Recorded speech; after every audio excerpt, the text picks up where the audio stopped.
Hello, welcome. My name is Robbie Kegrice. I'd like to talk to you today for a little while about Revelation chapter 7, verses 9 through 17, John's vision of the great multitude, and at the same time about paying attention to literary devices and the importance of that for interpretation. So, what is a literary device? Essentially, if you look that up online, you'll find something that says that a literary device is a technique that the writer uses to get his or her message across, or something like that. So a literary device, though it sounds rather technical, is actually something that is very common. We use it all the time. It's woven into stories. It's woven into everyday conversation even. Let me give you some examples of literary devices. We've all heard the story of the three pigs, right? So in the story of the three pigs, the first pig builds his house out of straw, the second pig builds his house out of sticks, and the third pig builds his house out of bricks. So in that story, the wolf comes and he blows on the first house and blows it down. He blows on the second house and blows it down. He blows on the third house. The third house does not fall, and the pigs survive. Depending on the version of the story you've heard, the wolf either finds himself running off painfully humiliated, or in older versions of the story, the wolf gets eaten by the pigs. But that's neither here nor there. But literary structure is woven into that simple little tale in a way that illustrates our point today. The structure of that story of the three pigs is set up so that in the third part of the story, when the wolf blows on the house of bricks and it doesn't fall, that is different. It stands out from what happens in the first two stories. So again, pig builds house of straw, wolf blows on it, collapse. Pig builds house of sticks, wolf blows on it, collapse. Pig builds house of bricks, wolf blows on it, it does not fall. So the story goes in a different direction there. And the fact that it does, that makes that outcome more memorable. It's more striking. We don't just have a single story about a single pig who built a house out of bricks. The first two stories set up a recurring pattern, the straw and the sticks. It sets up this recurring pattern that is then broken by the story of the pig who built his house out of bricks. So that difference in the third part of the story tends to make that different outcome more striking and more memorable. And that in turn tends to emphasize that that different outcome was because the third pig had a different work ethic than the first two pigs. And that in turn implies that those who hear the story should adopt the third work ethic rather than that of the first two pigs. So that's one example of a literary device manifested in the structure of that little tale. Another example of a literary device is in the Gospels. Jesus says when he is accused of casting out demons through the power of the devil, Jesus responds that in order to steal the household goods of a strong man, it is necessary first to tie up the strong man. Now, why is Jesus talking about that? Well, obviously, he's not recommending a strategy for how to commit successful burglaries. That's not what he's up to. He's talking about casting out demons. So this metaphor, and that's the literary device that he uses here, this metaphor of tying up a strong man so that you can steal his goods, it says something about why Jesus is successful in casting out demons. He's successful because he has the authority to tie up the strong man, so to speak. In other words, he is stronger and more authoritative than the demonic spirits he confronts. So he's not casting out demons by the power of the devil. He himself has the authority to overcome these forces. Now, there are many sorts of literary devices. examples include parables, allegories, figures of speech, personification, simile, various ways of structuring stories, irony, euphemisms, hyperbole, and other things that we could mention as well. Sometimes it's not even entirely clear how we should label a particular literary device. We may know it's there, maybe it's a metaphor, but maybe it's a short parable. That's not perhaps the most important thing. But recognizing these literary devices and when they're used is important for us. You may not even know the terminology to describe the literary device. But paying attention to how a writer uses these kinds of things is important for hearing accurately what the writer's trying to say. Now, when we come to Revelation chapter 7, verses 9 through 17, we find a literary device at work here that is key to our interpretation of the passage. Unfortunately, many times it's totally overlooked. So in Revelation chapter 7, verse 9, it says this: "After this I looked, and behold, a great multitude that no one could number, from every nation, from all tribes and people and languages, standing before the throne and before the Lamb, clothed in white robes, with palm branches in their hands." Now, what we have here in this passage, and I didn't read the whole paragraph, just the beginning of it, but what we have here is actually the second half of a two-part literary device that John uses repeatedly in the book of Revelation. You notice how he started that verse. In verse 9, he says, "After this I looked, and behold." When John says, "After this I looked, and behold," that is the second part of this literary device. It's a follow-up to the first part of the literary device that occurs earlier in the chapter.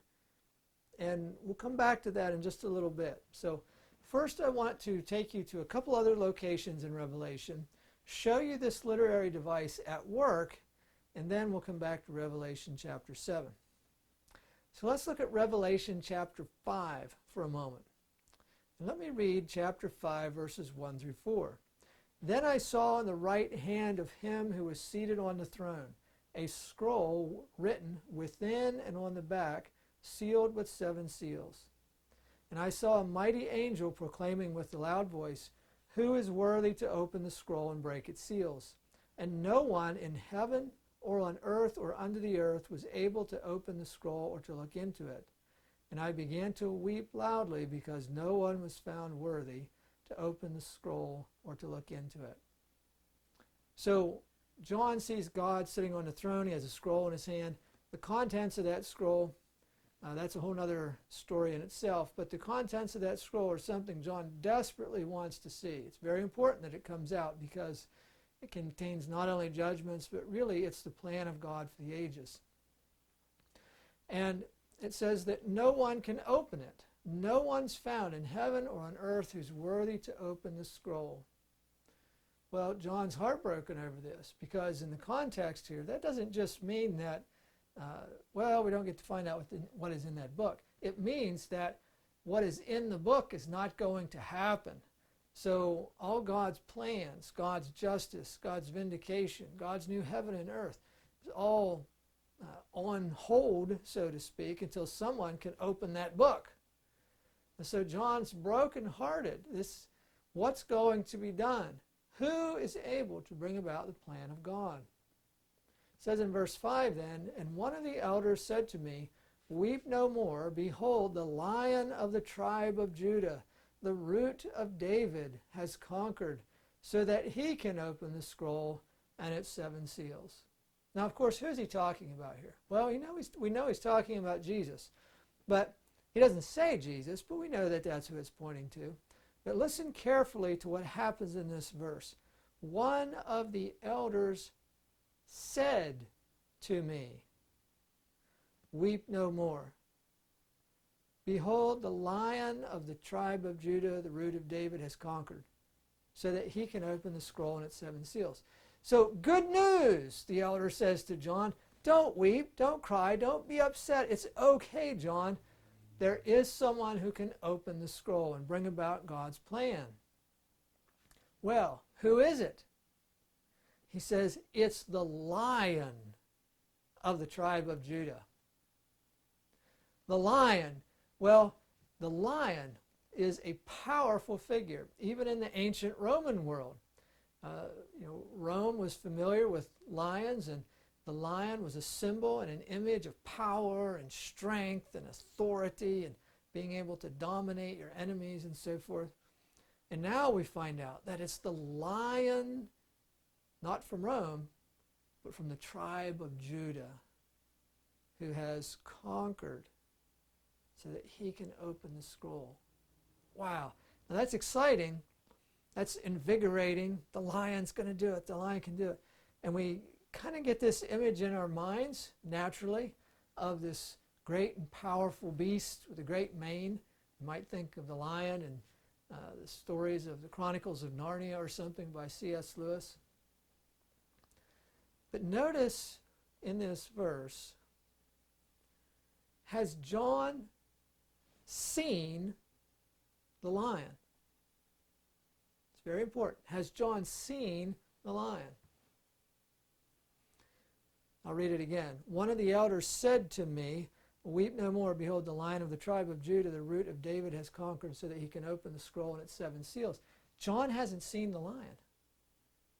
He has only been told that the lion will open the scroll, or is able to. So John has not seen the lion. But look what happens in the very next verse, in verse 6. And between the throne and the 4 living creatures and among the elders, I saw. So in verse 5, he has heard that the lion can do it. And now he turns to see the lion. And of course, what does he expect to see? A great beast with a great mane.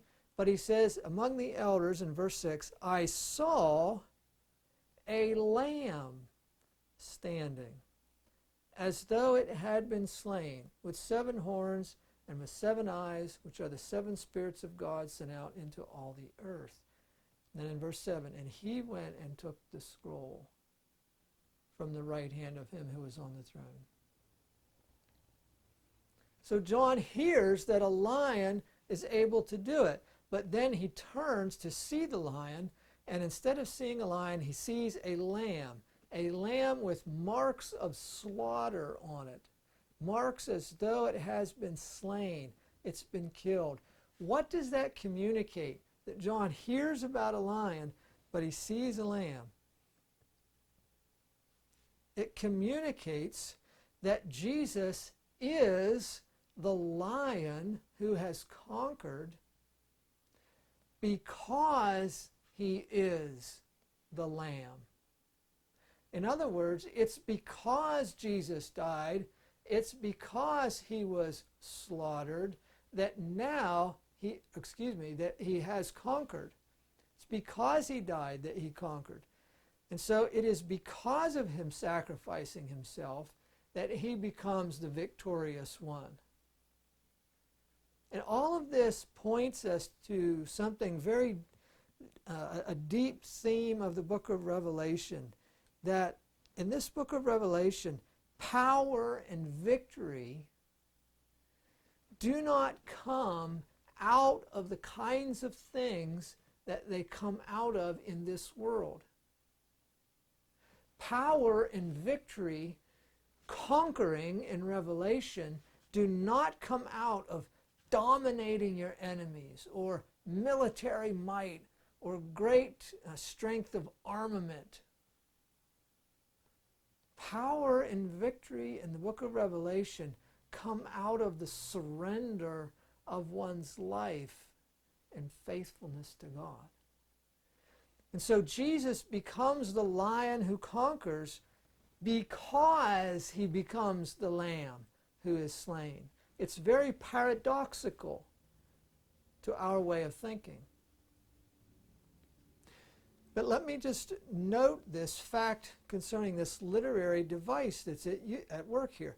He hears the lion, he sees the lamb. So the image of the lion and what that means is interpreted by the image of the lamb. And the image of the lamb is interpreted by the image of the lion. So we get this, he hears one thing, he sees another, but it's the same reality in both cases. It's the same person. Jesus is the lion and Jesus is the lamb. And so the imagery, the two symbols, need to be read together and understood for how they interpret one another. Okay, let's look at another example of this literary device in the book of Revelation. And so for this one, I want to go to Revelation chapter 21.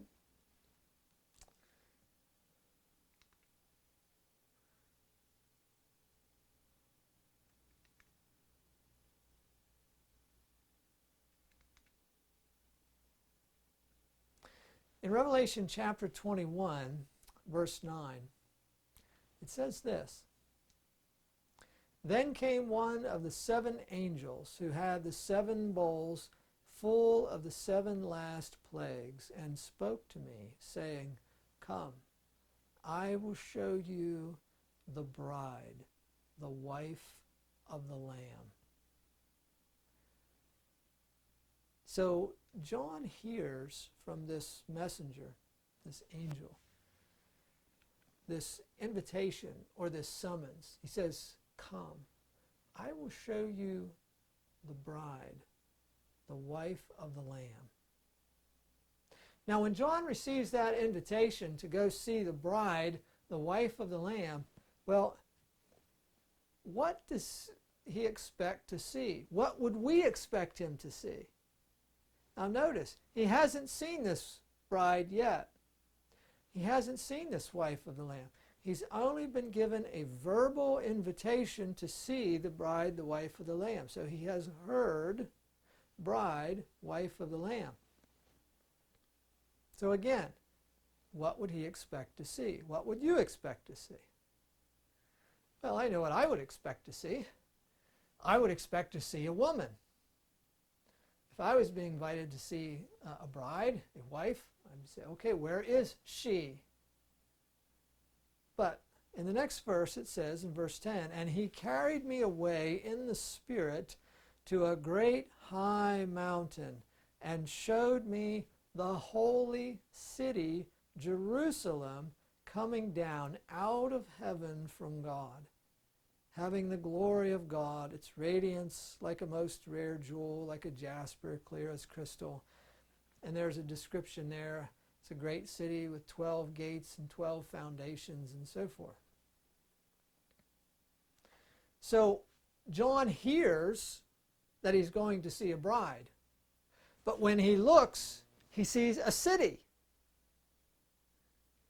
So what's going on here?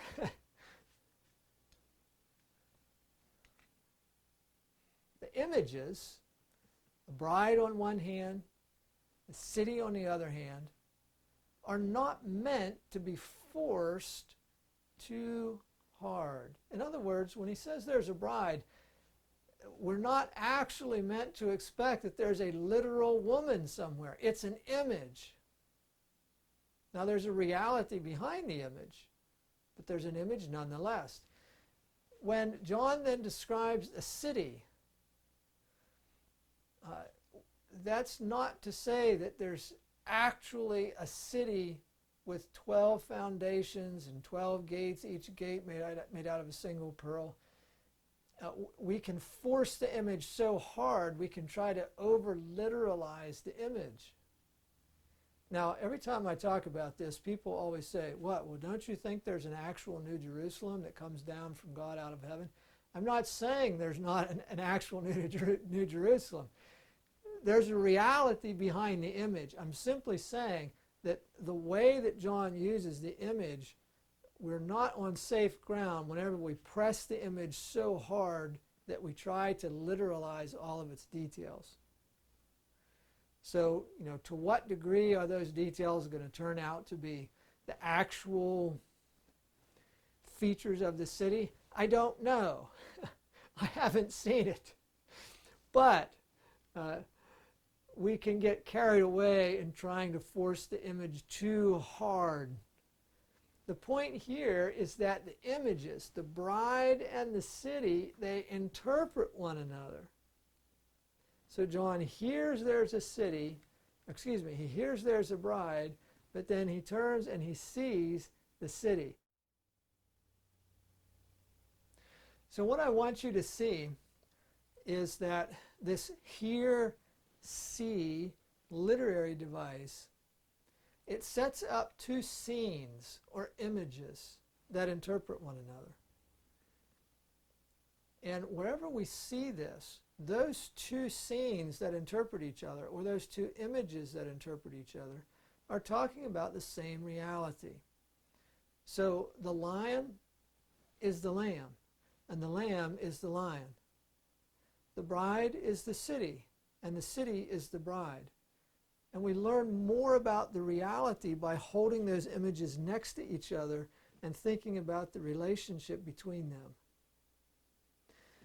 Now let's go back to Revelation chapter 7 and talk about verse 9 there.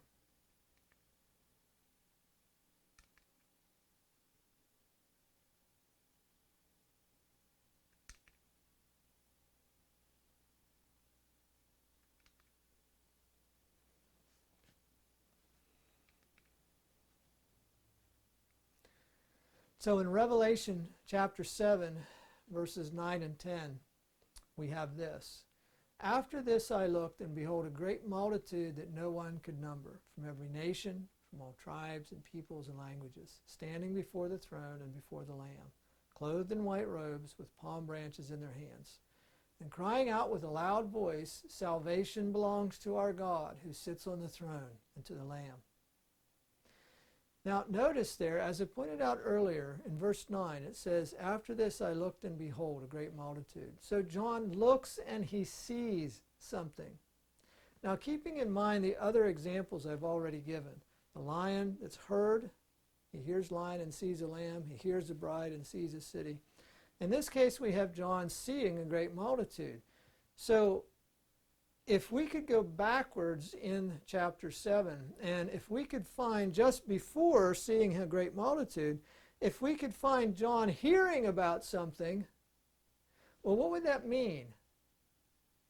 It would probably mean then that whatever he hears about but doesn't see is the same reality that he then sees in verse 9. In fact, that's exactly what happens in this chapter. Have a look at Revelation chapter 7, verses 2 through 8. Then I saw another angel ascending from the rising of the sun with the seal of the living God, and he called with a loud voice to the four angels who had been given power to harm earth and sea, saying, do not harm the earth or the sea or the trees until we have sealed the servants of our God on their foreheads. Now catch this, what's next. And I heard the number of the sealed, 144,000 sealed from every tribe of the sons of Israel, 12,000 from the tribe of Judah, Reuben, Gad, Asher, Naphtali, Manasseh, Simeon, Levi, Issachar, Zebulun, Joseph, Benjamin. And he says 12 times, he says 12,000 from this tribe, 12,000 from this tribe. Now, did you catch that, though? John says here, I heard the number of the sealed, 144,000. And in these verses where he lists these 12,000 from every tribe, does John ever see the 144,000? Does he ever locate them? No, he does not. He only hears the number. The text is quite clear about that. When John looks to see the 144,000 that he's just heard about, what does he see? Exactly what we read in verse 9. After this I looked, and behold, a great multitude that no one could number. From every nation, from all tribes and peoples and languages, standing before the throne and before the Lamb. So he sees the whole body of the redeemed people of God. Do you get it? John hears 144,000, but he sees a great multitude. And just as with the lion and the lamb, just as with the bride and the city, so it is with the 144,000, 12,000 from every tribe of Israel, and the great multitude that no one can number. The two images refer to the same reality. They're not two different things. It's the same group of people. It's the same one people of God. And the two images interpret one another, and we need to hold those images next to each other and ask, how are these two images informing each other? What do we learn about the reality that John is speaking of by holding these two scenes next to each other? One with 144,000 quote-unquote Jews, and one with a great multitude that no one can number.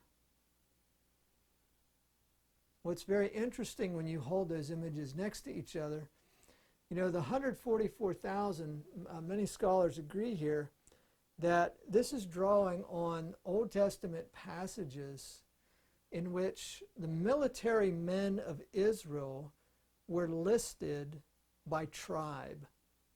So we have military census type passages. So many warriors from Reuben, so many warriors from Judah, so many warriors from Issachar and Naphtali and Benjamin and so forth. But in this passage, we have 12,000 from every tribe, and it becomes a figurative way of describing all God's faithful people, no matter what ethnicity. And it's describing them as God's perfect end-time army. And the 12 times 12,000 speaks of God's people, and it speaks of the full number, the complete number. So this is a figurative way of describing all God's people, no matter what their tribe, nation, nationality, or whatever. All God's people, when they're put together in one, serve to stand as his perfect end-time army. But as we go into the latter part of the chapter there, and we see the great multitude, there are things that are in that description, which we didn't read. It's a rather long passage, but and we'll not read it for time's sake. But as we read that description, we find elements there that help interpret the military image. For example, the great multitude turns out not to be carrying swords and spears. They're not carrying the weapons of earthly warfare. Instead, they are pictured, in chapter 7 it says, they are pictured with palm branches in their hands. And so the image of the military census gets reinterpreted by the picture of a great multitude with palm branches. So the whole military motif is redefined and kind of stood on its head again, just as with the lion and the lamb image, so that we realize this end-time army doesn't proceed by force of military arms. It proceeds by peace. And what's this army doing? It's worshiping the Lamb. That's how this army proceeds. It's in faithful allegiance to the Lamb, not with a sword in their hand. So I hope you can see how this literary device of John hears one thing, but then he sees another, really begins to inform our understanding of the text. Now, I hesitate to mention a couple points here, but I probably need to say it just to be really clear. So when we read Revelation chapter 7, and we read about the 144,000, 12,000 from every tribe, this has nothing to do with 144,000 Jewish people who are going to be called to be evangelists during the tribulation period. You know, that's kind of a traditional, dispensational kind of interpretation of this passage. It's just not about that. That really misses the whole intent of the passage. It misses this whole literary device that joins the first and second half of the passages to get the chapter together. In addition to that, you know, the Jehovah's Witnesses will say that this 144,000 refers to basically the only people who are actually going to go to heaven. Well, you know, that is just, that's completely without any kind of connection or basis to what's going on in this biblical text. So the 144,000, and many scholars would agree with this. I haven't done a thorough review, but I think I would be on good ground to say that probably the majority of New Testament scholars would agree that the 144,000 are the great multitude. And the great multitude is the 144,000. So these are images that interpret one another, both pointing to the same reality. So the whole scene in chapter 7, it serves to highlight John's message to the 7 churches. The message to the churches that John is writing to in the first century is, be faithful to God in the midst of everything that comes. You know, John describes 6 seals opening in chapter 6, and there's lots of tough stuff that's unfolding there. And there are questions about when is God going to vindicate his people. And the message here in this view that we have in chapter 7, these images that come together to help us see the people of God, the message here is that when you walk in faithfulness to God, that you will be protected by him. You will be marked by him as belonging to him. You will be a member of God's perfect end-time army of people. It's a restored Israel, made from Jew and Gentile, made from people from all over the world, people of every ethnicity, every background, and they're all brought together as one people of God through the blood of the Lamb. And so this is a powerful expression of the identity of God's people. And those readers in the first century could plug into this and say, yes, from heaven's perspective, this is who we are. The world may not see us as significant. The world may stand ready to swallow us up and to bulldoze us over or to sacrifice us so that we're martyred. But we, as people with preaching the gospel of peace, proclaiming our allegiance to the Lamb and worshiping him, we are God's end-time army of people. And we will be faithful to him. And this passage in chapter 7, verse 9 through 17, finally pictures God's people standing before him forever in peace and in fellowship with God and with Christ. Amen. So literary devices, there's many different kinds, but they matter. And I hope we'll learn to pay attention to them as we interpret the biblical text.